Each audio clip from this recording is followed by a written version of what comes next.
Ang taong nakakulong sa salamin sa Orlando Airport.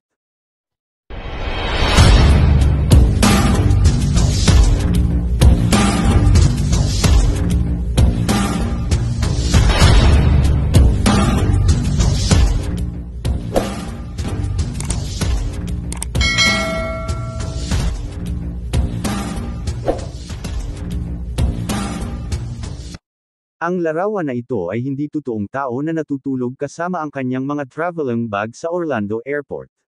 Ito ay isang hyper-realistic na rebulto ng isang nasa middle age na lalaki, na natutulog na ang kanyang kamay ay nasa kanyang pisngi, habang naghihintay sa kanyang naantalang flight. Ito ay nilikha ng kilalang iskultor na si Dwayne Hansen. Matapos likhain ni Dwayne ang kamangha-manghang rebultong ito, pinangalanan itong The Traveler, at kasalukuyang nasa airport ng Orlando sa USA. Ang Orlando International Airport, ang nagmamay-ari dito mula noong 1986. Ito ay matatagpuan sa Terminal A Concourse, sa pagitan ng East at West Security Gates. Si Dwayne Hansen ay isang American sculptor na kilala sa kanyang hyper-realistic na paglalarawan ng mga ordinaryong tao, gamit ang polyester resin, bondo, bronze, o fiberglass, at pagkatapos ay gumugugol ng napakahabang oras sa pagpipinta ng mga figure na may masususing detalye.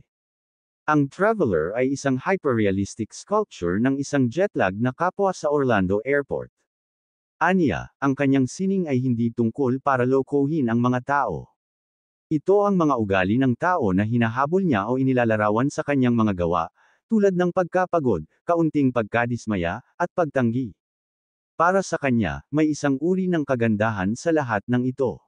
Bagamat madalas na nauugnay sa kilusang pop art sa kanyang mga paglalarawan ng consumerism, ang kanyang trabaho ay maaari ding may ugnay sa mga humanist na 19th century na pintor, gaya ng Honoré Daumier, ay malumanay na kinukutya ang cliche ng overdressed American tourist na may halong katatawanan at habag.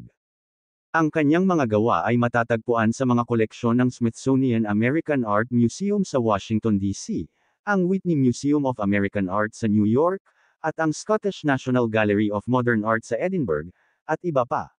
Namatay si Hansen noong January 6, 1996 sa Boca Raton, FL Tourists. Ngunit nakilala siya sa kanyang mga likhang hyper-realistic na estatwa na naglalarawan sa pang-araw-araw na tao. Sa tuwing may taong hindi nakakaalam sa estatwa na ito sa airport, akala nila ay totoong tao ito hanggang sa matuklasan nilang hindi pala. Kung nakalakad ka na sa Orlando International Airport, malamang ay nakita mo na ang rebeltong ito, na naglalarawan ng isang lalaking natutulog na tila masyadong totoo para maging peke. Sa susunod na makita mo ang iyong sarili doon, huminto at kumustahin ang lalaki, at patuloy na maghihintay pa rin siya ng kanyang flight. Maraming salamat po sa inyong panunood.